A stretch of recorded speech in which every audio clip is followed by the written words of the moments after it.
Il était une fois, dans un village lointain, une fille nommée Nana. Nana était très belle avec un cœur généreux qui la rendait aimée de tous. Elle était toujours serviable et gentille, apportant le sourire partout où elle allait. Le père de Nana était un pauvre fermier. Il travaillait dur chaque jour dans les champs, essayant de cultiver assez de nourriture pour sa famille. La mère de Nana était marchande.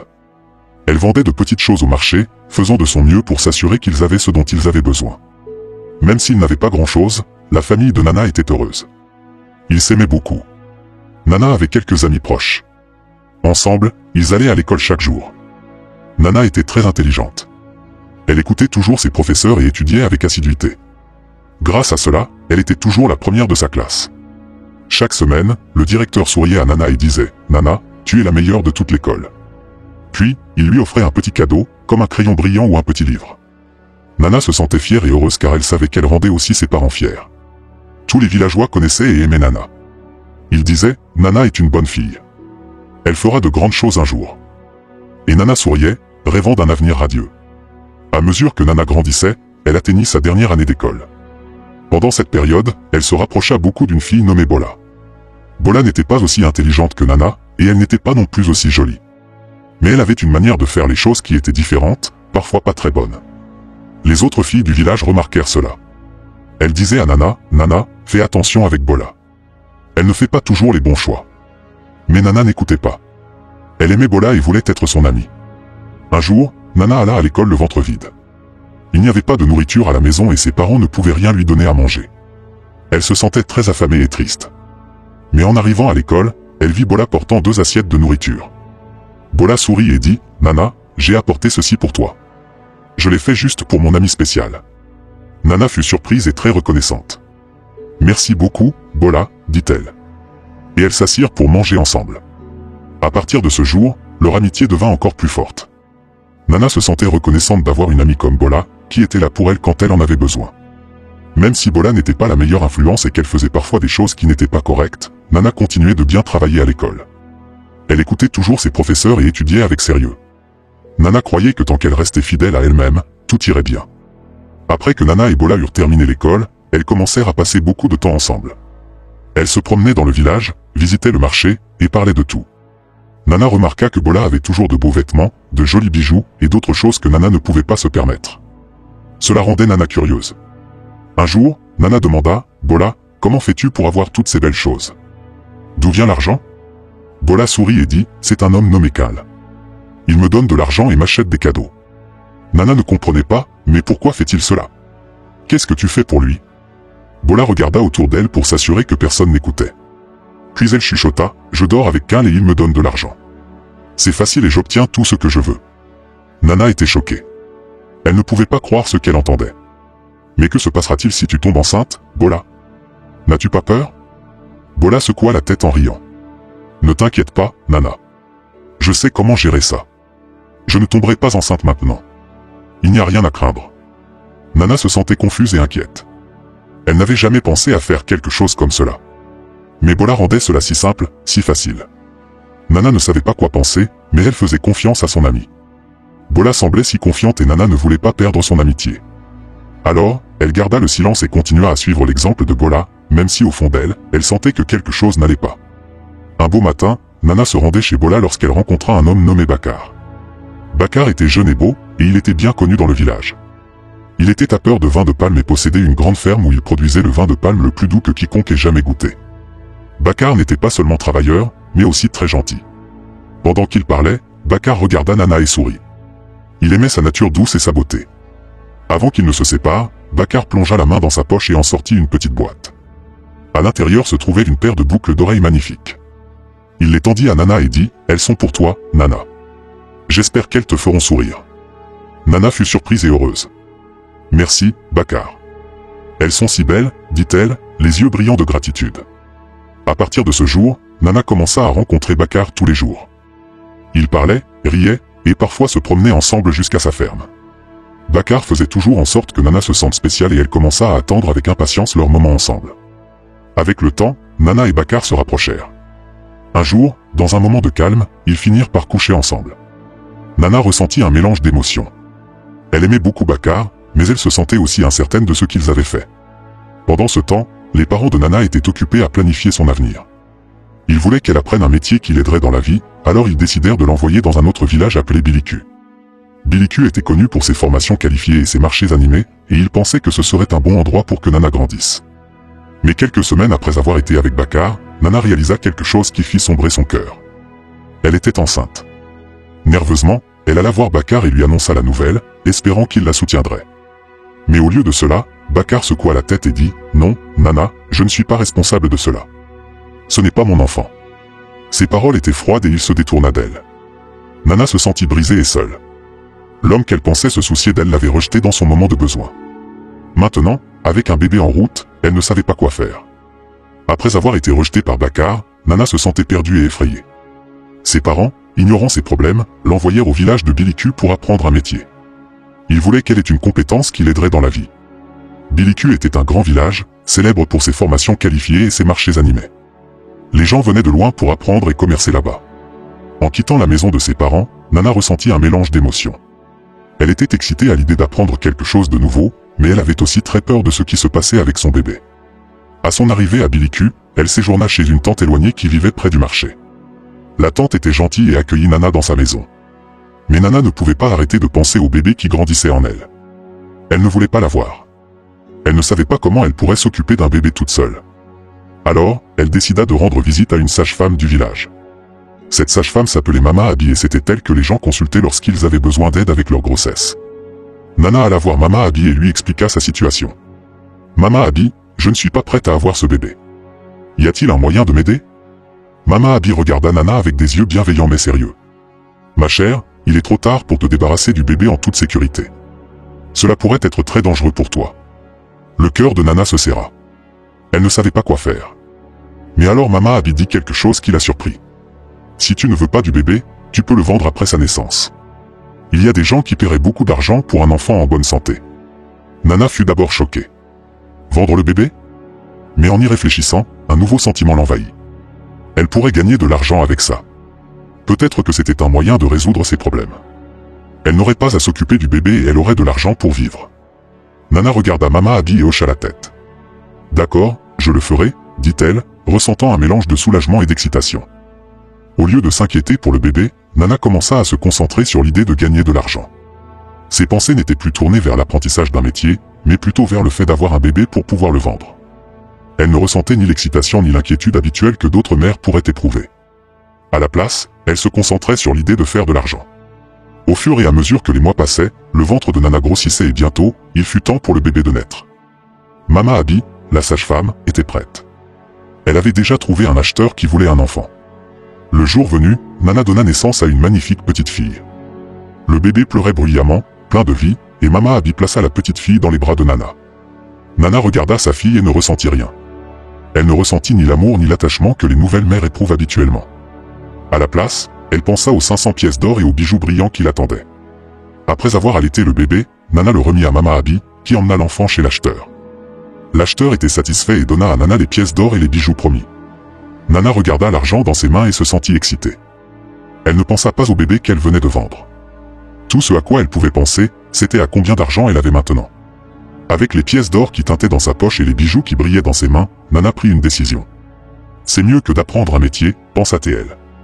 Je peux gagner plus d'argent en vendant des bébés. » Alors, au lieu de se concentrer sur son apprentissage, Nana planifia de tomber enceinte à nouveau. Elle savait que tant qu'elle pourrait continuer à avoir des bébés, elle pourrait continuer à les vendre et à gagner de l'argent. Nana ne voyait rien de mal dans ce qu'elle faisait. Pour elle, c'était juste une façon de s'enrichir rapidement. Il ne fallut pas longtemps à Nana pour tomber enceinte à nouveau. Cette fois-ci, c'était avec un homme nommé Tari. Tari était juste un autre homme du village, et quand Nana lui annonça qu'elle attendait son bébé, il réagit exactement comme Bakari l'avait fait. Tari secoua la tête et dit « Ce n'est pas mon bébé, Nana. Je ne veux rien avoir à faire avec ça. » Mais Nana ne se sentit ni triste ni inquiète. À la place, elle se sentit heureuse. Elle pensait déjà à l'argent qu'elle pourrait gagner en vendant ce bébé aussi. Sans perdre de temps, elle courut à la hutte de Mama Abi, pleine d'excitation. « Mama Abi, je suis à nouveau enceinte, » dit Nana, presque en dansant de joie. Mama Abi regarda Nana avec inquiétude. « Nana, tu dois être prudente. Vendre des bébés n'est pas quelque chose à prendre à la légère. Cela peut mener à un chemin de regret. » Mais Nana ne voulait pas entendre cela. Elle sourit et dit, c'est le chemin que j'ai choisi, Mama. Je vais continuer à faire ça. C'est la meilleure façon pour moi de gagner de l'argent. Mama Abby soupira, mais elle savait que Nana n'écouterait pas. Alors, elle aida Nana tout au long de la grossesse, comme elle l'avait fait auparavant. Après 9 mois, Nana donna naissance à un petit garçon. Il était fort et en bonne santé, criant bruyamment en venant au monde. Mais Nana ne ressentit pas le besoin de le tenir ou même de le regarder. Elle savait que les acheteurs étaient déjà dehors, en train d'attendre. Sans la moindre hésitation, elle remit le bébé à Mama Abby, qui l'emmena chez les acheteurs. Cette fois, le paiement était encore plus important. Les acheteurs donnèrent à Nana 2000 pièces d'or et plus de bijoux, encore plus beaux qu'avant. Nana était ravie. L'argent était plus que ce qu'elle avait jamais imaginé. Elle ne pensa pas au bébé qu'elle venait de vendre, seulement à la richesse qu'elle accumulait. Alors que Nana regardait son tas grandissant d'or et de bijoux, elle se sentit puissante. Elle croyait avoir trouvé le moyen parfait pour s'enrichir et rien d'autre ne semblait compter. Elle était déterminée à continuer sur cette voie, peu importe ce que quelqu'un pouvait dire. Le plan de Nana fonctionna encore mieux qu'elle ne l'avait imaginé. Elle devint très riche très rapidement. Chaque fois qu'elle tombait enceinte, elle vendait le bébé et récoltait plus de pièces d'or et de bijoux. Plus elle vendait de bébés, plus elle devenait riche. Bientôt, Nana vivait une vie de luxe dans le village de Biliku. Elle avait les plus beaux vêtements, les plus beaux bijoux, et tout ce qu'elle voulait. Mais à mesure que la richesse de Nana grandissait, l'inquiétude de Mama Abby grandissait aussi. Un jour, Mama Abby s'assit avec Nana et dit, « Nana, tu dois arrêter de vendre tes bébés. Ils sont ton avenir, ta propre chair et ton sang. Tu ne peux pas continuer comme ça. » Mais Nana se contenta de rire et de faire un geste de la main. « Ne t'inquiète pas, Mama Abby, j'ai encore beaucoup d'enfants en moi. Je continuerai à gagner de l'argent de cette façon, et rien ne m'arrêtera. » Nana n'écouta pas les avertissements. Elle était trop concentrée sur ses richesses et la vie facile qu'elle menait. Elle envoyait de l'argent et des cadeaux à ses parents dans son village, qui étaient étonnés de voir combien elle avait. Ils ne savaient pas d'où venait tout cet argent, mais ils étaient fiers de leur fille qui avait si bien réussi dans le village de Biliku.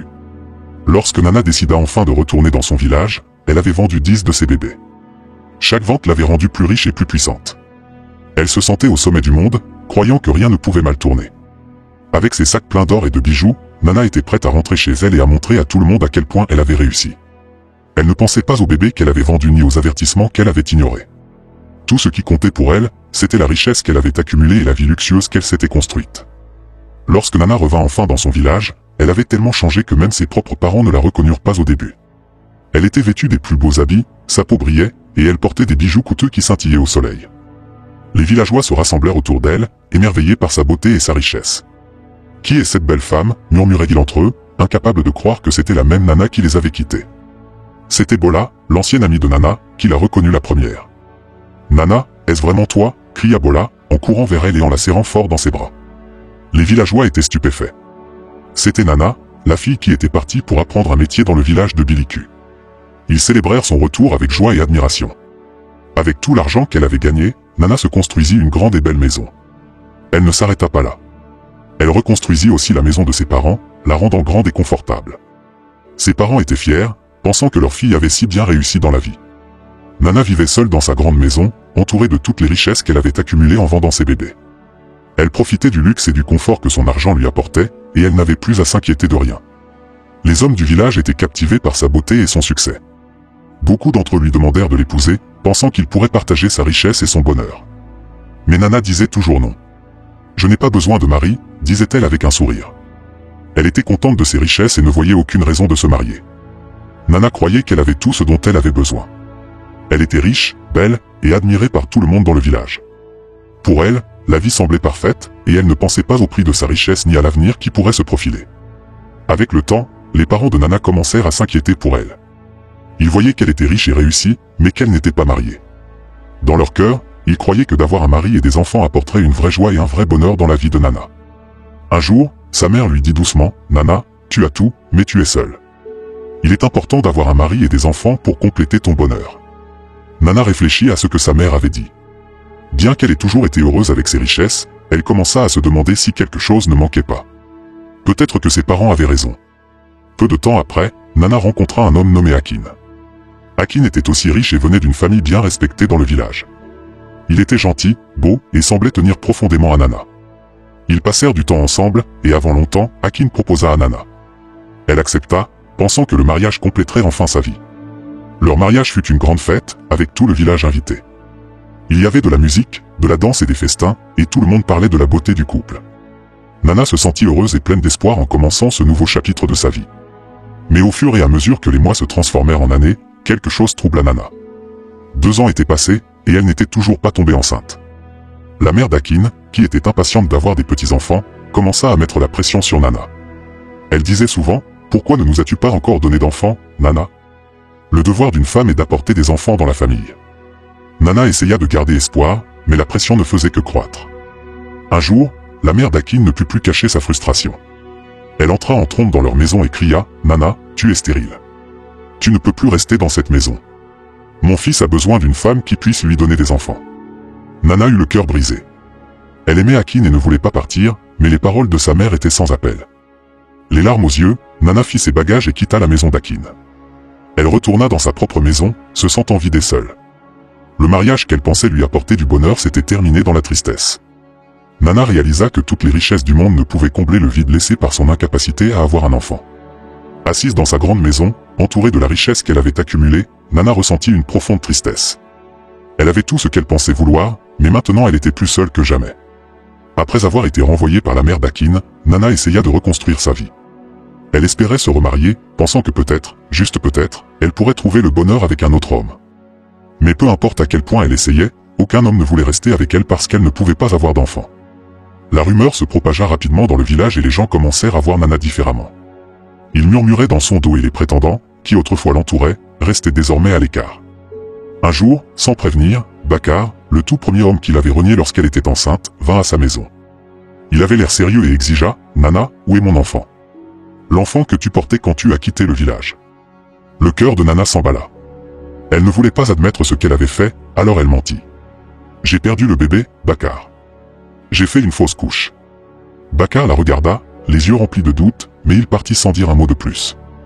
Juste au moment où Nana pensait que le pire était passé, 2 autres hommes vinrent frapper à sa porte à des jours différents, chacun posant la même question, « Où est mon enfant, Nana ?»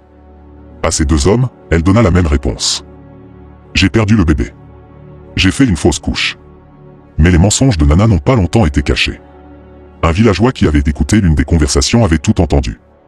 Ce villageois connaissait la vérité sur ce que Nana avait fait dans le village de Biliku. Sans hésitation, il dit aux hommes, « Nana n'a pas perdu vos bébés. Elle les a vendus. Elle vend ses enfants pour s'enrichir. » Les hommes furent choqués et furieux. La nouvelle se répandit comme une traînée de poudre à travers le village.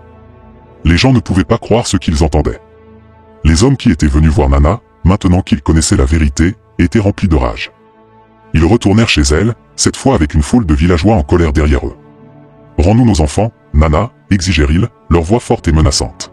« Si tu ne le fais pas, nous brûlerons ta maison. » Nana resta figée, la peur envahissant son cœur. La richesse qu'elle avait accumulée, la vie qu'elle avait bâtie, tout s'effondrait autour d'elle. Les villageois qui l'admiraient autrefois la regardaient maintenant avec dégoût et colère. Nana réalisa que ses actions l'avaient finalement rattrapée, et les conséquences étaient plus terribles qu'elle ne l'avait jamais imaginé. Le cœur lourd et l'esprit rempli de peur, Nana savait qu'elle n'avait pas d'autre choix que d'essayer de retrouver les enfants qu'elle avait vendus. Elle se rendit au village de Biliku, désespérée de réparer le mal qu'elle avait fait. Lorsqu'elle arriva, elle se dirigea directement vers la hutte de Mama Abille, espérant que la sage-femme pourrait l'aider. Mama Abille, voyant la tristesse dans les yeux de Nana, soupira profondément.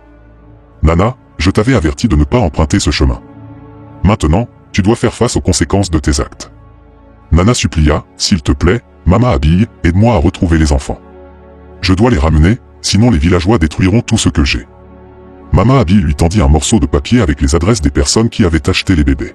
« Voici les gens qui ont pris tes enfants, mais sache, Nana, qu'ils ne seront peut-être pas prêts à les rendre, et une fois que tu seras parti, ne reviens plus ici. » Nana hocha la tête et prit le papier, le cœur battant. Elle voyagea loin et longtemps, frappant aux portes, suppliant les personnes qui avaient acheté ses enfants, mais ses efforts furent vains. Certaines personnes nièrent l'avoir jamais connu, tandis que d'autres refusèrent de rendre les enfants, disant qu'ils faisaient désormais partie de leur famille. Chaque rejet enfonçait un peu plus profondément la douleur dans l'âme de Nana, et elle sentit le poids de ses choix écraser son esprit. Après de nombreuses tentatives infructueuses, Nana revint dans son village, honteuse. Les villageois l'attendaient, leur colère toujours brûlante. Ils se fichaient de l'or et des bijoux qu'elle avait autrefois exhibés. Pour eux, Nana n'était plus un symbole de réussite, mais un rappel de la cupidité et de la trahison. Ses parents étaient dévastés par la nouvelle. Ils ne pouvaient pas croire ce que leur fille avait fait. Ils regrettaient de l'avoir envoyée loin sans prendre de ses nouvelles, et de ne pas lui avoir appris les dangers de l'amour de l'argent. Le poids de la honte était trop lourd pour la mère de Nana, et elle mourut, laissant Nana se sentir encore plus seule et brisée. Dans un dernier acte de repentance, Nana donna tout son argent et sa maison, mais les villageois rejetèrent ses offrandes, ne voulant rien qui vienne d'un endroit aussi sombre. Déterminée à faire amende honorable de quelque manière que ce soit, Nana vendit tout et donna l'argent aux moins fortunés. Puis, avec juste un petit sac, elle quitta le village, ne portant rien d'autre que sa tristesse et son regret. Nana s'installa à l'entrée du village, loin de la vie de luxe qu'elle avait autrefois connue. Elle vécut seule, passant ses journées dans une réflexion silencieuse, hantée par les souvenirs des enfants qu'elle avait vendus et de la vie qu'elle aurait pu avoir. Bien qu'elle ait trouvé une certaine paix intérieure, la solitude ne la quitta jamais. Elle réalisa trop tard les terribles erreurs qu'elle avait commises.